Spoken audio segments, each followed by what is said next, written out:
Selamat pagi jemaat yang dikasihi Tuhan Yesus Kristus. Shalom. Kita bersyukur kepada Tuhan memasuki akhir bulan, khususnya bulan Juni ini kita diberikan kesempatan oleh Tuhan bukan saja beribadah, tetapi juga sebentar kita akan menikmati dan juga berbagian dalam perjamuan kudus Tuhan pada pagi hari ini. Kita berdoa sekali lagi sebelum kita belajar kebenaran firman Tuhan. Bapa di dalam surga, kami sungguh bersyukur untuk rahmat Tuhan yang indah dalam kehidupan kami sebagai orang-orang percaya. Kami diberikan kesempatan oleh Tuhan di dalam anugerah-Mu yang sempurna. Kami bisa dibangunkan pada pagi hari ini. Kami bisa melangkahkan kaki kami. Bahkan kami bisa bersiap-siap untuk melayani Tuhan, bahkan juga menyembah Tuhan pada hari Sabat ini. Dan kami mengingat semuanya karena kemurahan Tuhan. Kami bersyukur ya Tuhan bagi kami yang sudah hadir di gereja, beribadah dengan tatap muka, dan kami juga bersyukur bagi saudara-saudara kami yang berhalangan, yang mungkin dalam kelemahan tubuh, yang mungkin di dalam perjalanan, bisa juga beribadah melalui live streaming. Dan kami juga sekali lagi mengingat semua itu karena kebaikan Tuhan. Tuhan persiapkan kami semua untuk boleh menerima sabda Tuhan. Tuhan juga topang hamba-Mu yang banyak kelemahan dan banyak keterbatasan ini. Biarlah Tuhan jadikan dia saluran berkat, dan melalui mulut bibirnya hanya nama Tuhan yang dipuji-puji dan ditinggikan. Terima kasih Tuhan, kami siap belajar, kami siap mendengarkan. Di dalam nama Tuhan Yesus kami berdoa dan mengucap syukur. Amin. Jemaat yang dikasihi Tuhan, sekali lagi saya mengucapkan terima kasih untuk kesempatan yang diberikan kepada saya untuk menyampaikan kebenaran firman Tuhan. Salam dari jemaat kami GKPKR Gedong yang sebentar lagi pukul 8 mereka juga akan beribadah kepada Tuhan di dalam ibadah yang pertama. Nah saudara-saudara, tema yang diberikan kepada kita semua pada minggu ini adalah keluarga yang diberkati Tuhan. Mari kita membuka satu bagian firman Tuhan sebagai dasar kebenaran firman Tuhan pada hari ini dari Mazmur 128. Mazmur 128. Saya akan membacakan bagi kita semua. Mazmur 128. Berkat atas rumah tangga, nyanyian ziarah. Berbahagialah setiap orang yang takut akan Tuhan, yang hidup menurut jalan yang ditunjukkannya. Apabila engkau memakan hasil jerih payah tanganmu, berbahagialah engkau dan baiklah keadaanmu. Istrimu akan menjadi seperti pohon anggur yang subur di dalam rumahmu. Anak-anakmu seperti tunas pohon zaitun sekeliling mejamu. Sesungguhnya demikianlah akan diberkati orang laki-laki yang takut akan Tuhan. Kiranya Tuhan memberkati engkau dari Sion, supaya engkau melihat kebahagiaan Yerusalem seumur hidupmu, dan melihat anak-anak dari anak-anakmu damai sejahtera atas Israel. Saudara-saudara, demikian kebenaran firman Tuhan. Saudara, bagian ini adalah satu bagian yang tidak asing sebenarnya, dan juga pasti saya percaya kebanyakan dari kita sudah membaca berkali-kali bagian firman Tuhan ini. Satu perikop yang sangat-sangat terkenal di dalam kehidupan kita sebagai anak-anak Tuhan. Biasanya pengkhotbah ataupun hamba Tuhan membawakan bagian firman Tuhan ini ketika jemaat Tuhan ataupun orang-orang Kristen memulai dalam kehidupan yang baru ya. Saya pernah membawakan ini dalam satu persekutuan Biston, satu pasangan yang akan menikah begitu ya. Tapi juga saya pernah membawakan bagian ini ketika sebuah keluarga Kristen memiliki rumah yang baru ya. Begitu banyak pesan-pesan yang bisa kita pelajari dari bagian ini. Tetapi khususnya kita akan belajar pada hari ini adalah bagaimana keluarga yang diberkati Tuhan. Saudara, ketika kita mendengar kata berkat ataupun keluarga yang diberkati Tuhan, tentu hati kita betapa senangnya, betapa sukacitanya. Siapa yang gak mau keluarganya diberkati? Betul saudara? Ya. Siapa yang gak mau hidup bersama dengan anggota keluarga, orang-orang yang kita kasihi, diberkati Tuhan? Siapa yang tidak mau? Maka dari itu saudara, saya mencoba untuk kita merenungkan saudara. Apa sih sebenarnya definisi ataupun arti keluarga yang diberkati Tuhan menurut kebenaran firman Tuhan, khususnya kepada dalam bagian firman Tuhan yang kita baca tadi. Bagaimana kita menjelaskan, kalau kita disuruh menjelaskan, saudara, bagaimana kita bisa menjelaskan ataupun menggambarkan sebuah keluarga yang diberkati Tuhan? Kita tahu berkat Tuhan itu luar biasa dalam kehidupan kita, berlimpah. Saya tidak perlu menjelaskan apa itu berkat Tuhan, tapi saudara pasti tahu berkat Tuhan. Apakah keluarga yang diberkati selalu berarti keluarga yang lengkap? Maksud saya lengkap adalah yang terdiri dari suami, istri, dan anak-anak. Apakah keluarga Kristen yang tidak dikaruniai anak merupakan keluarga yang tidak diberkati? Maka pertanyaan-pertanyaan itu timbul, saudara, ketika saya mempersiapkan bagian firman Tuhan ini. Saudara, setiap kali saya memberikan satu pengajaran kelas bimbingan pranikah, saya selalu mengatakan berulang-ulang kali bahwa keluarga itu sempurna, saudara, jikalau terdiri dari suami dan istri. Lalu mereka menunggu-nunggu, anak bagaimana Muse? Begitu ya. Lalu saya jelaskan, anak itu bonus, saudara ya. Kalau Tuhan kasih anak, keturunan, ataupun kalau Tuhan belum kasih ataupun tidak kasih, keluarga itu pun sempurna antara suami dan istri, sebuah keluarga. Maka dari itu, saudara, ada yang mencoba mendeskripsikan keluarga, ada yang mencoba menggambarkan keluarga yang diberkati Tuhan itu seperti apa. Yang pertama, saudara, ada sebuah lukisan keluarga yang lengkap, ya. Ada yang mencoba untuk melukiskan dengan indah, dengan satu gaya 3 dimensi kira-kira ya, saudara ya. Ada yang mencoba untuk melukiskan keluarga yang lengkap dengan yang terdiri dari ayah, ibu, dan anak-anak. Ada 2 anak di dalam keluarganya. Saudara, di dalam sebuah rumah tangga itu, di dalam sebuah rumah itu, saudara, lukisan itu menggambarkan bagaimana keluarga itu sedang duduk, berbicara dengan indah, hangat, dan mereka sedang bercengkrama satu sama lain. Saudara, ini lukisan yang pertama, ada seorang yang mau menggambarkan, ini loh keluarga yang diberkati Tuhan, harmonis, begitu kira-kira mau menggambarkan itu, saudara. Lalu ada yang kedua, saudara, ada sebuah lukisan, saudara, yang menggambarkan, mencoba untuk melukiskan sebuah keluarga dengan anggotanya yang lengkap, ayah, ibu, dan anak-anak, saudara, yang sedang memakai ataupun menggunakan barang-barang mewah, branded, di dalam satu rumah yang besar, rumah yang indah, menawan, sedang maminya sedang bawa tas branded, begitu ya. Lalu papinya sedang pakai jam tangan yang luar biasa mahalnya, perhiasan permata di mana-mana, dan bahkan lukisan itu menggambarkan bahwa sebelahnya itu ada garasi yang memuat sekitar 8 sampai 10 mobil dan isinya mobil-mobil mewah. Dan bahkan di belakang rumahnya digambarkan ada kolam renang yang luas dan para penjaga menghiasi setiap sudut rumahnya. Wah, saudara ya, lukisan yang kedua ini menggambarkan, wah ini rumahnya hebat sekali, bahkan aman sekali. Ini keluarga yang diberkati Tuhan.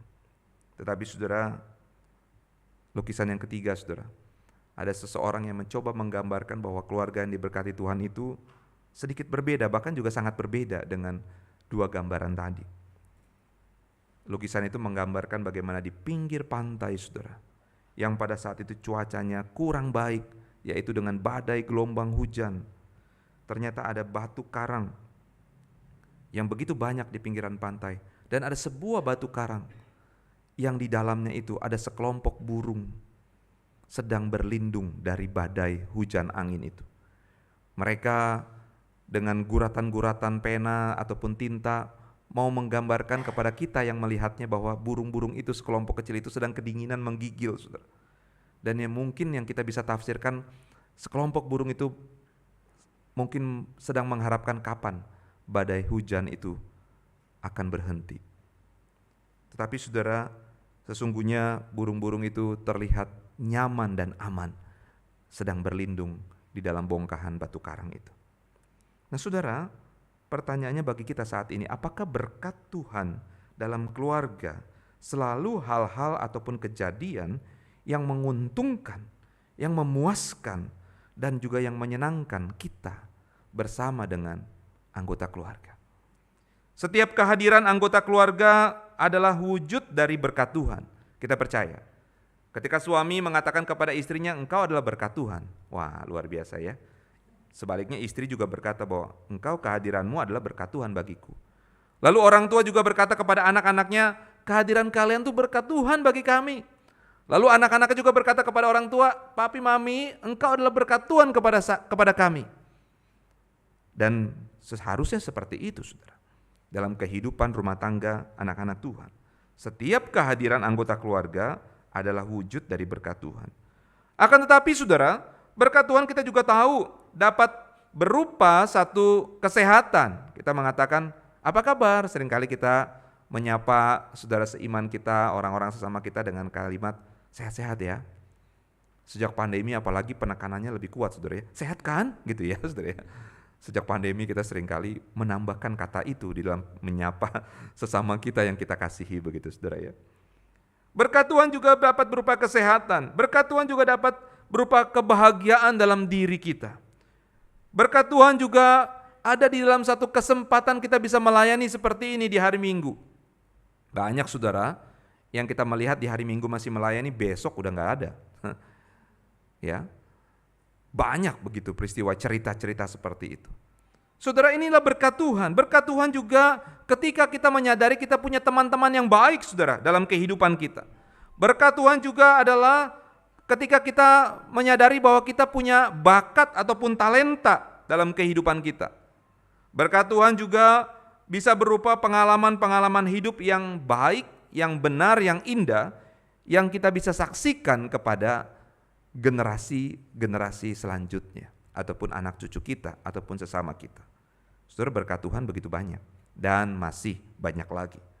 Maka dari itu firman Tuhan dalam hal ini dengan tegas, dan saya melihat to the point firman Tuhan ini, perikop ini, dikatakan apa? Keluarga disebut diberkati bila setiap anggota keluarganya hidup dalam takut akan Tuhan. Saudara, setiap orang yang takut akan Tuhan akan diberkati. Firman Tuhan katakan pada hari ini. Perhatikan bahwa kata berbahagialah dalam Mazmur 128 ayat 1a dapat juga diterjemahkan menjadi diberkatilah, saudara. Sesuai dengan bahasa aslinya. Setiap orang apapun dengan latar belakangnya, termasuk latar belakang suku, kondisi fisik, ataupun perbedaan gender, adalah orang yang diberkati. Firman Tuhan katakan, jika ia hidup dalam takut akan Tuhan. Meskipun ada penekanan di ayat selanjutnya laki-laki, ya. Tetapi kita percaya baik laki-laki ataupun perempuan sama-sama kalau takut akan Tuhan akan diberkati. Kalau begitu saudara, apakah yang dimaksud dengan hidup takut akan Tuhan? Firman Tuhan langsung to the point, hidup yang takut akan Tuhan itu yang akan diberkati. Dan kita bertanya, apa yang dimaksud dengan hidup takut akan Tuhan? Mazmur 128 menjelaskan melalui perkataan bahwa yang hidup menurut jalan yang ditunjukkannya.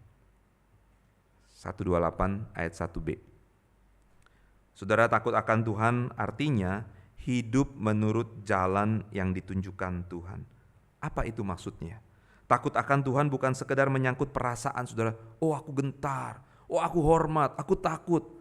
Kita seringkali juga bilang ya, aku kalau ke tempat gelap juga takut, itu perasaan saudara ya. Aku kalau sendirian aku takut, itu perasaan saudara.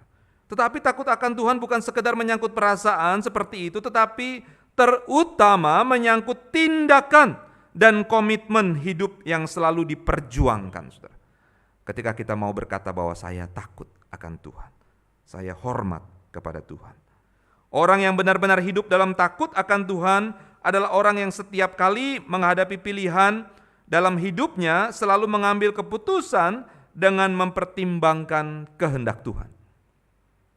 Maka dari itu saudara, kita sangat bersyukur kita diajarkan doa Bapa kami yang selalu mengajarkan kita, salah satunya adalah untuk mencari kehendak Tuhan. Apapun saudara keputusan yang kita ambil, termasuk dalam hal-hal yang kecil ataupun remeh-temeh saudara dalam hidup ini, selalu harus mempertimbangkan lebih dulu. Apakah pilihan yang hendak kita ambil sesuai dengan kehendak Tuhan atau tidak? Mulai mungkin dari hal yang sepele saudara kita ajarkan kepada anak-anak kita, kepada junior-junior kita, kepada generasi-generasi kita. Seperti urusan merencanakan akan pergi kemana, memilih makan minuman yang sehat, yang baik, berpakaian yang sopan atau tidak. Kita harus memutuskan untuk mempertimbangkan semuanya itu. Ini masih hal yang sepele banget, saudara ya. Apakah itu sudah sesuai dengan kehendak Tuhan? Orang yang hidup dalam takut akan Tuhan adalah orang yang ingin mentaati Tuhan dalam seluruh aspek hidupnya, dengan cara selalu mau melibatkan Tuhan dalam setiap perkara kehidupan. Saudara, berapa banyak saat ini anak-anak Tuhan yang selalu melibatkan Tuhan dalam setiap perencanaan kehidupan. Kalau tadi yang saya sebutkan tadi contoh yang sangat sepele sekali ya. Pilih mau pergi kemana, makan apa, pakaian apa. Ini contoh yang sangat sederhana. Tetapi saudara, banyak hal-hal cerita ataupun kisah-kisah dalam kehidupan kita yang lebih besar. Tetapi pertanyaannya, apakah kita selama ini sudah melibatkan Tuhan di dalam setiap perencanaan kita? Firman Tuhan berkata bagi orang seperti itu, maksudnya bagi orang yang takut akan Tuhan itu, saudara ya, Tuhan menjanjikan berkat-Nya. Tuhan memberkati dengan kenikmatan bisa makan minum, kemampuan menikmati hasil pekerjaannya. Ini dicatat dengan detail, saudara, dalam 128 ayat 2. Dan juga kita bisa membandingkan dalam kitab Pengkhotbah pasal yang kedua sebenarnya dengan cerita yang mirip-mirip. Dan kemudian dilanjutkan firman Tuhan juga mengatakan Tuhan juga dapat memberkati dengan kehadiran istri dan anak-anak. 128 ayat 3. Tuhan juga dapat memberkati dengan banyak hal yang lain, saya percaya. Lebih kompleks, lebih luas dari apa yang kita pikirkan. Akan tetapi saudara, berkat yang paling utama adalah, jangan lupa saudara, di balik semuanya itu, di samping semuanya itu saudara, ternyata ada berkat yang paling utama adalah dalam kehidupan kita adalah pengenalan terhadap Yesus Kristus di zaman ini. Anak tunggal Allah yang sudah mati di kayu salib, yang sudah berkorban menebus dosa saudara dan saya. Dan kita harus mengasihi Dia. Dan karena Dia lebih dulu mengasihi kita, Dia rela memberikan nyawanya bagi kita. Pada awal bagian firman Tuhan perenungan kita pada pagi hari ini, mari kita evaluasi diri kita saudara.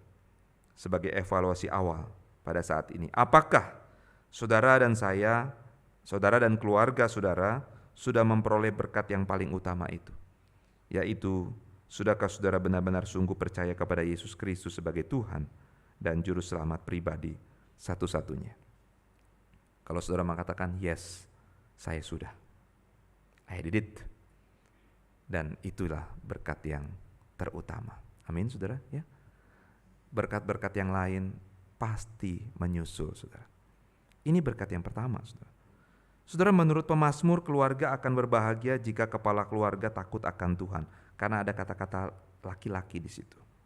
Kepala keluarga hidup menurut jalan Tuhan, bukan berdasarkan keinginannya sendiri ataupun menuruti nasihat orang fasik.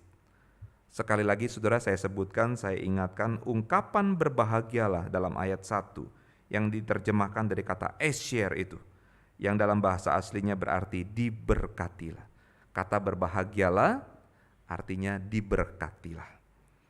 Saudara, pemazmur menyebutkan bahwa kepala keluarga yang takut akan Tuhan, keluarganya akan mendapat jaminan berkat. Apa saja yang dikerjakannya akan diberkati Tuhan, sehingga ia dapat menikmati hasil keringatnya dengan penuh sukacita. Makna satu kiasan, saudara, seorang istri seperti pohon anggur yang subur, saudara, menggambarkan bahwa istrinya itu akan memberikan kesegaran, sukacita, serta menjamin kesejahteraan seluruh anggota keluarga. Artinya saudara, sampai di sini, peranan kita untuk takut akan Tuhan itu saudara, untuk memperoleh berkat Tuhan itu bukan tugas para laki-laki. Betul saudara ya? Tetapi juga ada dukungan dari wanita, yaitu istri dalam konteks ini. Suami dan istri mengupayakan, seperti awal kalimat saya di awal khotbah tadi, kita komitmen untuk selalu memperjuangkan semuanya itu. Di dalam proses kita takut akan Tuhan dan juga kita menikmati berkat-berkat Tuhan. Suami dan istri ini berkolaborasi saudara di dalam sebuah keluarga. Sementara saudara, selanjutnya kita melihat ayat selanjutnya. Ungkapan anak-anakmu seperti tunas pohon zaitun di sekeliling mejamu bermakna bahwa anak-anak saudara dan saya kelak akan tumbuh kokoh, kuat, serta memiliki kedekatan dengan orang tuanya dan juga mensupport keberadaan keluarganya ataupun orang tuanya nanti. Saudara, siapa yang tidak mau kalau anak-anak kita nanti sampai kita tua pun selalu dekat dengan kita, terutama dekat dengan Tuhan pasti ya. Kalau anak-anak saudara bisa menghormati saudara, dekat dengan saudara, mereka sudah pasti lebih dulu sudah hormat dan dekat dengan Tuhan.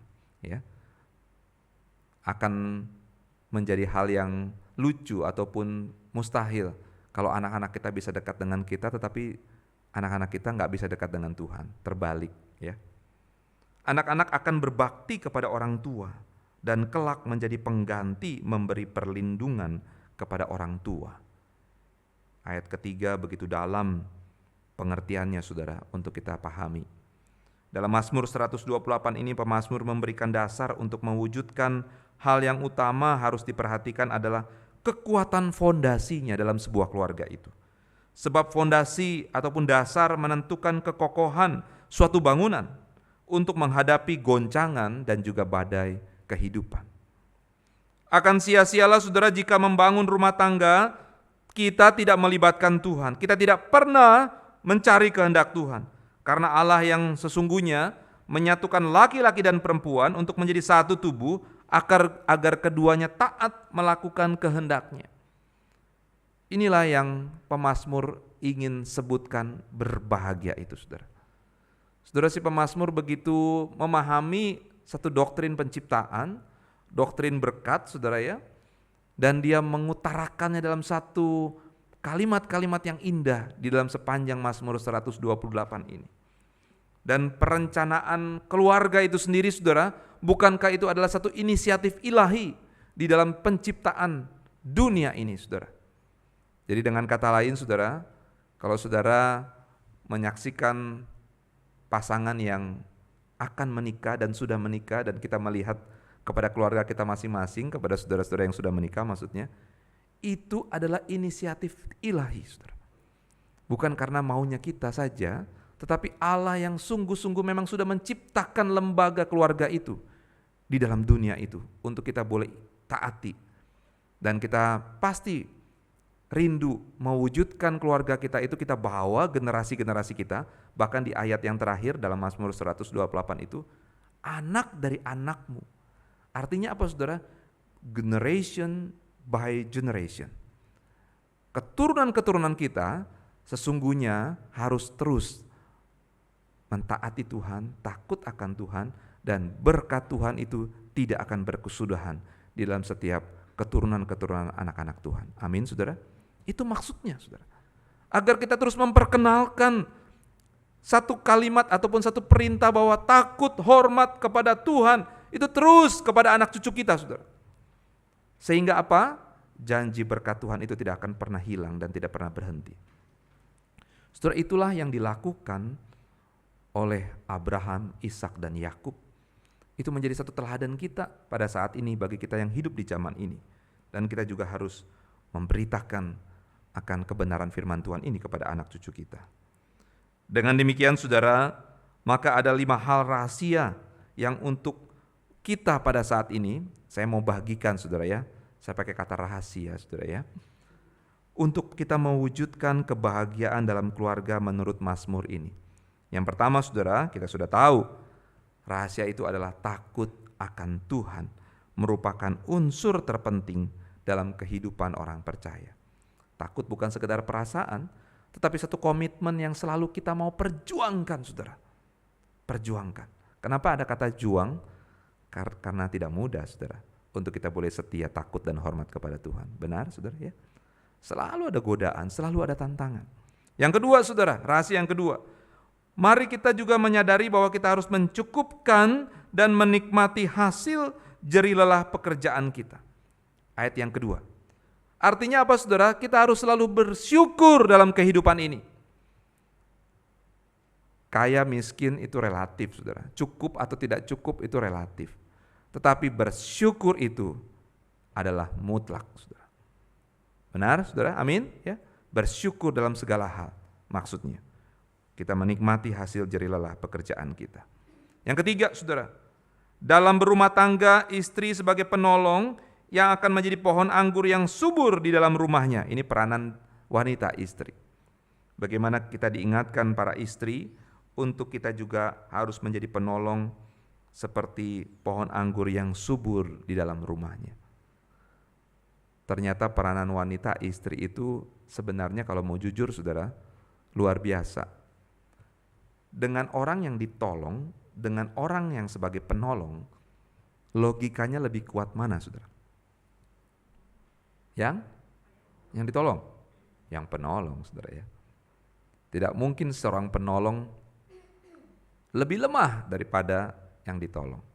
Saudara, analogi ini menggambarkan bahwa saudara suami dan istri, laki-laki dan wanita, perempuan maksudnya, itu sama berharga di mata Tuhan. Amin saudara ya. Sama-sama luar biasa, sama-sama indah saudara. Yang keempat saudara, dengan kehadiran anak-anaknya, anak-anak kita saudara, akan seperti pohon zaitun di sekeliling meja. Mereka diibaratkan tunas pohon zaitun yang tumbuh subur segar dan orang lain senang melihatnya. Saudara, kebiasaan pada zaman itu ketika orang-orang melihat tunas pohon zaitun, orang senang sekali, ya. Karena mereka beranggapan bahwa pohon ini tumbuh berarti hidup ini, ya. Bukan pohon yang kering, layu ataupun yang siap dibakar, ditebang, dibakar. Tetapi ketika orang-orang melihat tunas pohon zaitun, maka orang-orang yang melihatnya sangat senang, dan hal ini mempunyai makna di dalam keluarga yang merasakan berkat dan kebersamaan ketika makan bersama dalam satu meja, sehingga terjalin komunikasi, relasi, adanya satu keterbukaan sehingga mereka akan menjadi pohon zaitun yang berguna untuk masa depan keluarga itu. Saudara, betapa penting kita membentuk, mendidik anak-anak kita. Tidak pernah ada kata terlambat saudara untuk membentuk, mendidik anak-anak kita supaya kenal Tuhan, takut hormat kepada Tuhan.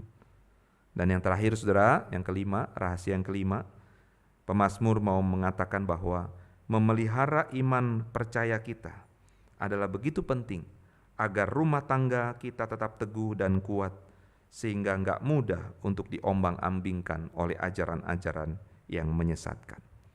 Saudara, seminggu sekali gereja membuka satu wadah yang namanya sekolah minggu. Kita bawa anak-anak kita. Berapa hari anak-anak kita ada di gereja? 1 hari? Enggak. 10 jam? Enggak. 5 jam? Enggak juga. Paling 1 jam paling lama. Kalau dengar firman Tuhannya paling 30 menit. Kalau balita kurang dari 30 menit, betul ya? Saudara, selebihnya di mana mereka? Di kita, di dalam keluarga. Maka dari itu pembentukan awal, pembentukan utama adalah keluarga, untuk mengajarkan hormat dan takut akan Tuhan. Jadi jangan pernah salahin lause-lausenya kalau anak-anak kita nakal. Ya, saudara ya. Kita sebagai orang tua bertanggung jawab. Ya. Kiranya berkat Tuhan bagi kita tidak selalu apa yang kita pahami, bukan kita memahaminya adalah berkat Tuhan adalah selalu yang kita sukai. Berkat Tuhan selalu yang sesuai yang kita mau. Berkat Tuhan itu saudara adalah yang terbaik dari Tuhan bagi kita, meskipun kadang kita tidak menyukainya. Tetapi Tuhan katakan itu yang terbaik bagi engkau. Berkat Tuhan saudara, tidak selalu yang kita katakan ini cocok buat saya Tuhan sebenarnya. Apartemen ini, mobil ini, rumah ini, Kang Tau ini cocok bagi saya. Kata Tuhan enggak. Berkat Tuhan ini loh yang cocok buat kamu. Saudara, tidak kebetulan tema yang saya susun di GKPKR Gedong saat ini saudara ya, yaitu juga tentang berkat Tuhan. Tetapi berkat Tuhan dibalik mengampuni sesama, ya. Pendeta Rosa sebentar lagi akan khotbahkan. Ternyata ketika kita mengampuni sesama juga itu ada berkat Tuhan, saudara ya. Ketika kita bisa memaafkan, melupakan, menerima, itu juga berkat Tuhan. Dan tidak selalu berkat Tuhan itu yang selalu kita pikir kita menguntungkan kita, memuaskan kita, menyenangkan kita.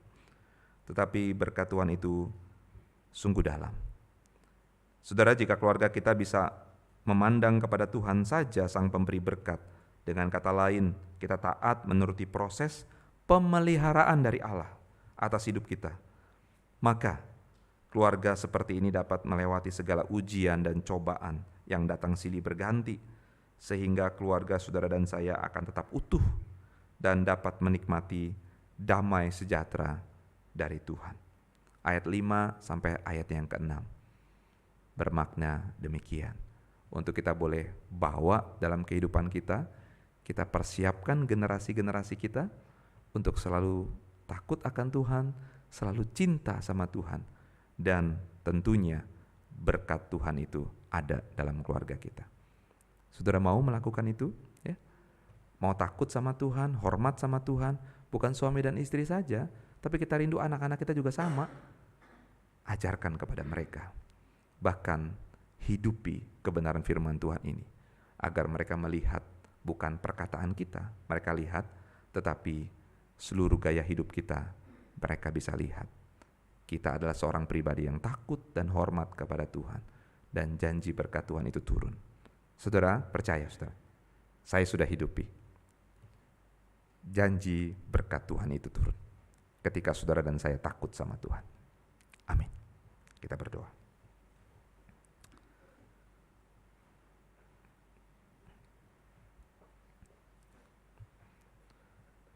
Tuhan Yesus, kami bersyukur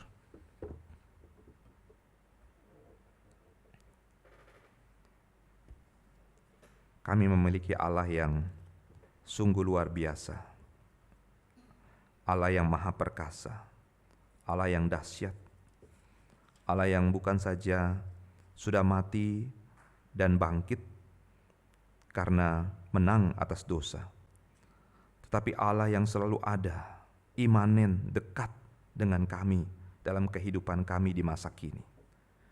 Allah yang selalu memelihara, menjaga, melindungi, mencukupkan akan segala kebutuhan kami. Ampuni kami ya Tuhan, jikalau kami seringkali kami selalu menanti-nantikan berkat Tuhan, tetapi kami menolak Tuhan dalam kehidupan kami. Ampuni kami ya Tuhan, seringkali kami beranggapan bahwa berkat Tuhan itu selalu menyenangkan kami, memuaskan kami, dan juga menyukakan hati kami. Tetapi sesungguhnya berkat Tuhan itu lebih dalam dari semuanya itu. Karena sesungguhnya berkat Tuhan yang terutama kami sudah dapatkan, yaitu kami boleh mengenal Tuhan, menerima Tuhan Yesus sebagai Tuhan dan Juru Selamat satu-satunya dalam kehidupan kami. Tuhan, kami bersyukur. Kiranya Roh Kudus-Mu memeteraikan firman Tuhan ini ke dalam hati kami dan memampukan kami untuk menghidupinya. Khususnya bagi jemaat GKPKR Telukong. Biarlah kami semua yang hadir pada saat ini, baik yang di gereja maupun yang di tempat masing-masing, kami boleh menghidupi kebenaran firman Tuhan. Kami takut, hormat kepada Tuhan, dan janji berkat Tuhan selalu berada dalam kehidupan kami dan keluarga kami. Di dalam nama Tuhan Yesus kami berdoa. Amin.